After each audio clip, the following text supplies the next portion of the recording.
Hello friends, welcome to life experience education. आज हम discuss करने जा रहे हैं आपके साथ RRB group D previous year question paper series. इसमें हम इसके पार्ट जनरल साइंस को आज डिस्कस करेंगे आपके साथ। और ये जनरल साइंस के प्रीवियस ईयर क्वेश्चन सीरीज का क्लास नंबर 2 है।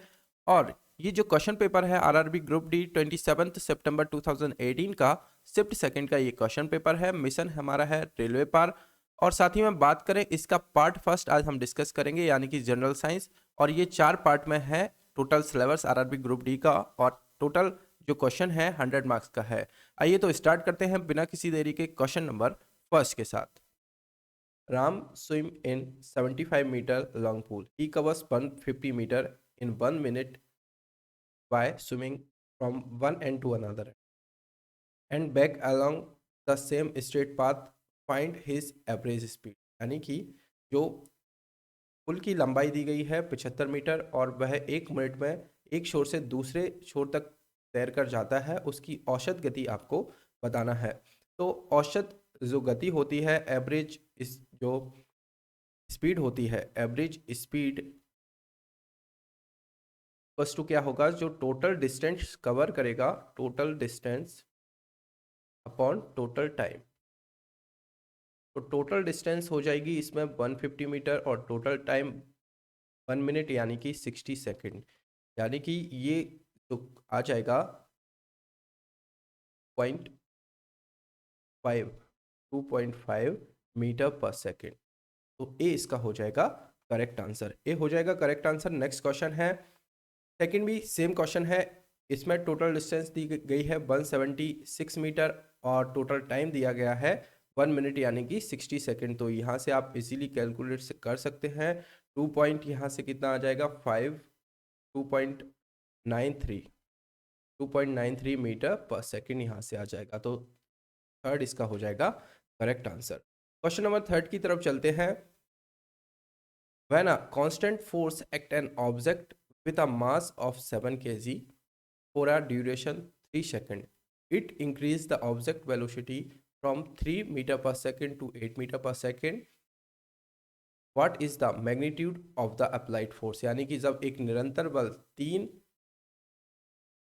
सेकंड, ये सेकंड हो जाएगा, 3 सेकंड की अवधि के लिए 7 किलोग्राम के द्रव्यमान के साथ एक वस्तु पर कार्य करता है, तो वह ऑब्जेक्ट जो है वेग को 3 मीटर पर सेकंड से 8 मीटर पर सेकंड तक बढ़ा जाता है, गति को बढ़ा देता है। तो लागू बल का परिमाण क्या होगा? तो फोर्स इक्वस टू होगा, बल इक्वस टू होगा mass into acceleration, m into a. तो मास कितना दिया हुआ है 7 kg दिया गया है। और एक्सेलरेशन क्या होगा, वेग में परिवर्तन की दर यानी कि वेलोसिटी में चेंज कितना होगा 8 to 3 यानी कि 5 का चेंज होगा। और कितने टाइम में होगा 3 सेकेंड में होगा। तो इसको आप कैलकुलेट कर दीजिए, 35/3 यानी कि 11.66 ये आ जाएगा। 11.66 न्यूटन, फोर्स की यूनिट होगी न्यूटन। तो फोर्थ इसका हो जाएगा करेक्ट आंसर। इजी क्वेश्चन है। नेक्स्ट क्वेश्चन की तरफ बढ़ते हैं। The momentum of an object of mass m moving with the velocity v is given by. यानी कि द्रव्यमान m दिया हुआ है और उसकी गति जो वेग है v के साथ चलती है, इसके द्वारा दिया जाता है। तो जब मोमेंटम होगा m इंटू वी, ये हो जाएगा का third answer. Question number fifth है, an object of mass 20 kg is moving with a uniform velocity 8 meter per second.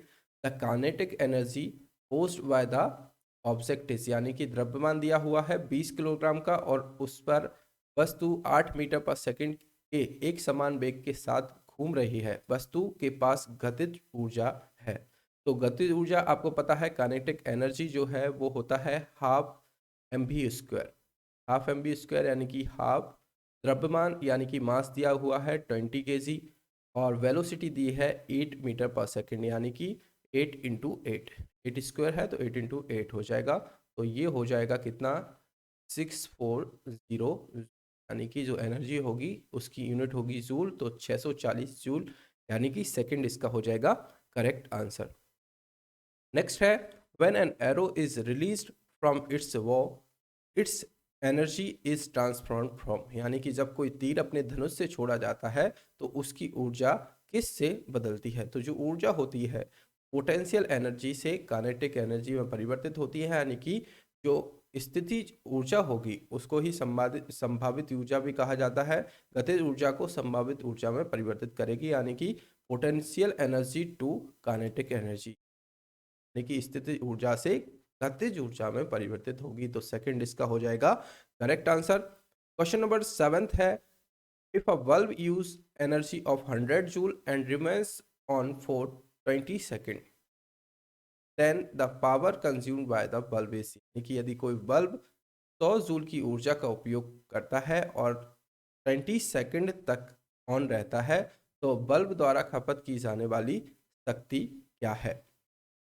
तो जो शक्ति होगी, पावर होगी, वो क्या होगी? Rate of change of work with respect to time, यानी कि कार्य में परिवर्तन की दर को कहा गया है शक्ति। तो 100 जूल दिया गया है वर्क, और जो समय दिया हुआ है वो दिया है 20 सेकेंड, यानी कि 5 वाट जो होगी शक्ति होगी इसकी 5 वाट, यानी कि फोर्थ इसका हो जाएगा करेक्ट आंसर। क्वेश्चन नंबर 8 की तरफ बढ़ते हैं। The matter of subject, the matter और subject through which sound is transmitted is called, यानी कि एक विषय या विषय जिसके माध्यम से ध्वनि संचारित होती है उसे निम्न कहा जाता है।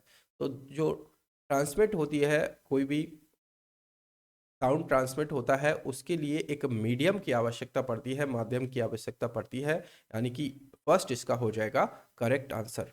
नेक्स्ट क्वेश्चन है, if a wave completes 20 vibrations in 2.5 second then its frequency is, यानी कि यदि एक लहर 2.45 सेकेंड में 20 कंपन करती है तो उसकी आवृत्ति है। तो आवृत्ति का फॉर्मूला क्या होगा?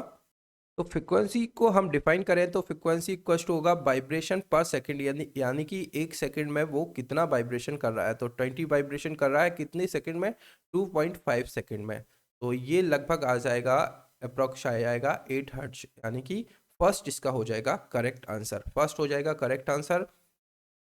नेक्स्ट क्वेश्चन की तरफ चलते हैं। क्वेश्चन नंबर 10 है, एन इंसुलेटर ऑफर्स रेसिस्टेंस, यानी कि एक इंसुलेटर होता है, प्रतिरोध कितना प्रदान करता है? तो जो इंसुलेटर होगा वो हाई रेजिस्टेंस प्रदान करेगा, क्योंकि उसमें से करंट बिल्कुल भी फ्लो नहीं होगा इंसुलेटर में से, तो ये ऊंचा यानी कि हाई रेजिस्टेंस को फ्लो करेगा। तो फोर्थ हो जाएगा इसका करेक्ट आंसर। क्वेश्चन नंबर 11 है, the fuel use in the nuclear reactor is, यानी कि परमाणु रिएक्टर में प्रयुक्त ईंधन है, तो कौन सा है ईंधन?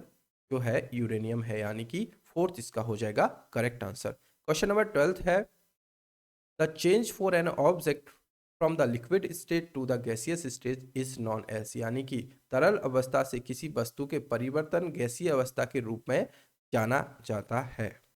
अब ये जो क्वेश्चन है इससे रिलेटेड एक ना एक क्वेश्चन जरूर बनता है, तो इसको आपको मैंने कई बार डिस्कस किया है। यदि आपने मेरी प्रीवियस ईयर जो क्वेश्चन पेपर सीरीज चलती हैं उनको आपने देखा है, तो मैंने आपके साथ कई बार इस क्वेश्चन को डिस्कस किया है। तो ये स्टेट है सॉलिड स्टेट, लिक्विड स्टेट और गैसियस स्टेट, ये 3 स्टेट हैं, और इसमें एक दूसरे से परिवर्तन की दर को क्या कहा जाता है, किस नाम से बुलाया जाता है, उनको हम डिस्कस कर लेते हैं आज आपके साथ। देखिए ये जो फिगर है, सॉलिड से लिक्विड में जाएंगे तो क्या होगा, उसको कहा जाएगा मेल्टिंग। लिक्विड से सॉलिड में आएंगे तो उसको कहा जाएगा फ्रीजिंग। अब ये क्वेश्चन जो पूछा गया है लिक्विड टू गैसियस स्टेट, इसको कहा जाता है इवेपोरेशन, या फिर इसी को कहा जाता है क्या, बॉइलिंग पॉइंट। बॉइलिंग पॉइंट भी इसी को कहा जाता है, और वेपराइजेशन भी इसी को कहा जाता है, लिक्विड टू सॉलिड। इससे क्वेश्चन बनते हैं, ये जो डायग्राम है इससे क्वेश्चन जरूर बनता है। गैस से लिक्विड में आएंगे तो कंडेंसेशन, यदि गैस से हम सॉलिड में जाएंगे डायरेक्ट तो इसको डिपोजिशन कहेंगे, और सॉलिड से गैस में जाएंगे तो इसको सब्लिमेशन कहेंगे। और सब्लिमेशन का एक अच्छा एग्जाम्पल क्या है, कपूर और नेप्थलीन, ये एक एग्जाम्पल है। फिर फोर्थ स्टेट है प्लाज्मा स्टेट, तो गैस से यदि प्लाज्मा में कन्वर्ट होगा तो इसको आयोनाइजेशन कहेंगे, और प्लाज्मा से गैस में कन्वर्ट होगा तो इसको डी आयोनाइजेशन कहेंगे। तो क्वेश्चन पूछा गया है लिक्विड टू गैसियस स्टेट में चेंज हुआ है तो इसको कहेंगे इवेपोरेशन, बॉइलिंग पॉइंट, या फिर वेपराइजेशन, यानी कि फोर्थ इसका हो जाएगा करेक्ट आंसर, बाष्पीकरण।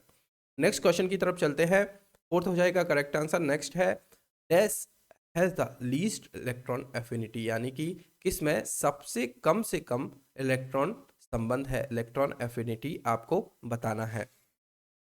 तो इलेक्ट्रॉन एफिनिटी की बात करें तो जो पीरियोडिक टेबल होगी उसमें यदि जो पीरियड है 7 पीरियड्स रहते हैं, उसमें यदि नीचे से ऊपर जाएंगे तो इलेक्ट्रॉन एफिनिटी बढ़ती है, और साथ ही में हम लेफ्ट टू राइट बढ़ेंगे तो ये इंक्रीज होगी, इलेक्ट्रॉन एफिनिटी इंक्रीज होगी। तो बात करें इसमें ऑर्डर किस तरीके से होगा, सबसे कम होगा, लीस्ट जो होगा पारा का होगा, मर्क्यूरी का होगा Hg, उसके बाद किसका होगा, बोरॉन का होगा, फिर होगा नाइट्रोजन का, और फिर सबसे ज़्यादा किसका होगा, ऑप्शंस के हिसाब से देखें तो ऑक्सीजन का होगा। क्वेश्चन इससे भी बनता है, फ्लोरीन क्लोरीन इनसे भी क्वेश्चन बनता है। तो जो एफिनिटी है सबसे ज़्यादा फ्लोरीन की होगी, किसमें, हेलोजन ग्रुप्स में। तो ये भी आपको याद रखना है। फर्स्ट इसका हो जाएगा, लीस्ट पूछा गया है तो इसका आंसर हो जाएगा फर्स्ट, क्या हो जाएगा, फर्स्ट आंसर हो जाएगा पारा मर्क्यूरी, यानी कि फर्स्ट इसका हो जाएगा करेक्ट आंसर। नेक्स्ट है the number of atoms constituting a molecule is called, यानी कि अणु बनाने वाले परमाणु की संख्या को कहा जाता है, तो इसको एटोमिसिटी कहा जाता है, यानी कि थर्ड इसका हो जाएगा करेक्ट आंसर। इंग्लिश ऑप्शंस को आप यूज करिएगा, इसमें आपको आसानी होगी आंसर टिक करने में। थर्ड हो जाएगा करेक्ट आंसर।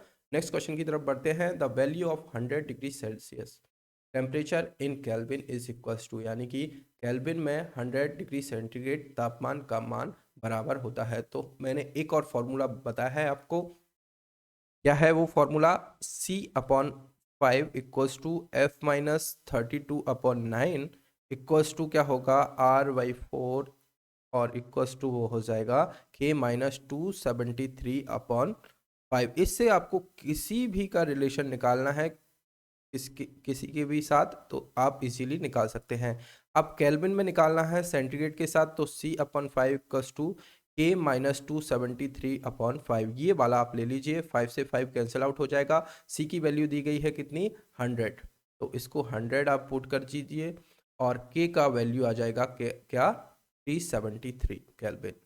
तो सेकंड इसका हो जाएगा करेक्ट आंसर। इजीली कैलकुलेट कर सकते हैं इस फॉर्मूले से, एक ना एक क्वेश्चन जरूर बनता है। दोनों ही मैंने वो गैसियस स्टेट वाला बताया है और ये वाला बताया है, इससे एक ना एक क्वेश्चन जरूर बनता है। सेकंड हो जाएगा करेक्ट आंसर। नेक्स्ट क्वेश्चन है, if in pure water the concentration of, यानी कि शुद्ध पानी में किसकी सांद्रता होगी, तो जो H+ आयन होंगे और OH- आयन होंगे वो इक्वल मात्रा में होंगे, यानी कि बराबर होंगे। तो सेकंड इसका हो जाएगा करेक्ट आंसर। क्वेश्चन नंबर 17 है, the valency of mercurous ion is, यानी कि पारा आयन की संयोजकता क्या होगी, तो इसकी संयोजकता होती है 1, यानी कि 1, यानी कि फर्स्ट इसका हो जाएगा करेक्ट आंसर। नेक्स्ट क्वेश्चन है, ब्रॉन्ज इज एन, तो ब्रॉन्ज यानी कि कांस्य क्या होगी, एक मिश्र धातु है, अलॉय है, यानी कि फोर्थ इसका हो जाएगा करेक्ट आंसर। और बात करें साथ ही में, जो ब्रॉन्ज होगा वो किस किस का अलॉय है, किसका मिश्र धातु है, तो ये है टिन प्लस कॉपर। इसको आपको याद रखना है, इससे भी क्वेश्चन बनता है कि जो ब्रॉन्ज है वो किसका अलॉय है, मिश्र धातु है। तो फोर्थ इसका हो जाएगा करेक्ट आंसर। नेक्स्ट है, which of the following is an example of alkaline earth metal, यानी कि निम्नलिखित में से कौन सा एक क्षारीय मृदा धातु है, एक उदाहरण है। तो आपको बताना है सोडियम, एल्यूमिनियम, मैग्नीज या मैग्नीशियम।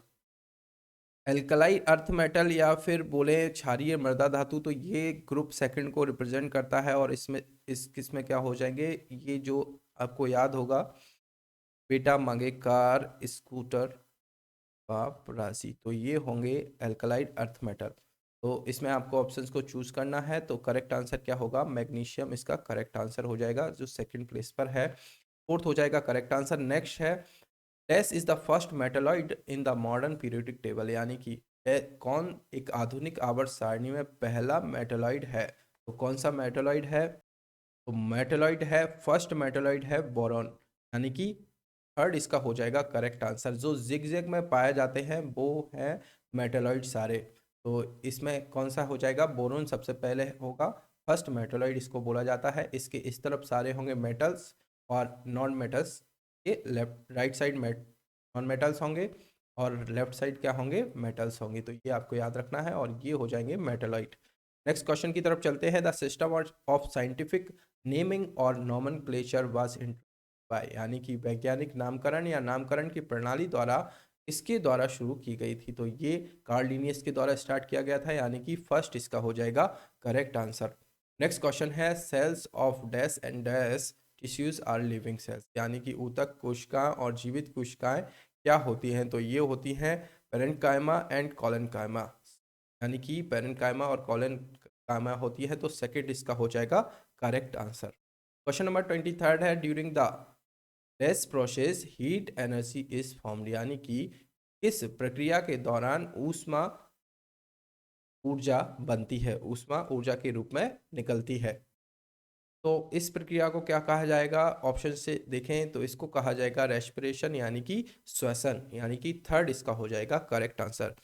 नेक्स्ट क्वेश्चन है, what does the Mangalyaan on the reverse of the Indian 2000 bank note deficit, यानी कि भारतीय 2000 बैंक नोट के चित्रण के विपरीत मंगलयान क्या करता है। तो जो मंगलयान है ये इंडिया फर्स्ट वेंचर इन इंटरप्लेनेटरी स्पेस है, यानी कि स्पेस इंटरप्लेनेटरी स्पेस में भारत का पहला उद्यम है, तो फोर्थ इसका हो जाएगा करेक्ट आंसर। नेक्स्ट क्वेश्चन है, the 14th hockey world cup will be held in which part of India in 2018, यानी कि 14वें हॉकी विश्व कप 2018 में भारत के किस हिस्से में आयोजित किया गया था। तो जो 2018 का 14वां हॉकी विश्व कप हुआ था, 14th हॉकी वर्ल्ड कप हुआ था, ये कहाँ पर, इंडिया के भुवनेश्वर में आयोजित किया गया था। उड़ीसा का कैपिटल है भुवनेश्वर, यहाँ पर आयोजित इसको किया गया था, तो सेकंड इसका हो जाएगा करेक्ट आंसर। और साथ ही में बात करें इसके विनर अप की, तो कौन था, बेल्जियम था फर्स्ट प्लेस पर।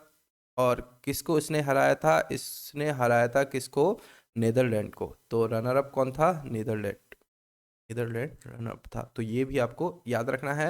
ये था आज का लास्ट क्वेश्चन। लेक्चर आपको पसंद आए तो लाइक एंड शेयर करना ना भूलें। साथ ही में आप लाइफ एक्सपीरियंस एजुकेशन से जुड़ने के लिए चैनल को सब्सक्राइब भी करें। सोशल मीडिया हैंडल्स हैं हमारे, इंस्टाग्राम, फेसबुक पेज है, टेलीग्राम चैनल है लाइफ एक्सपीरियंस एजुकेशन नाम से। यहाँ पर आप हमको फॉलो करके वीडियो की PDF को भी डाउनलोड कर सकते हैं। Thank you.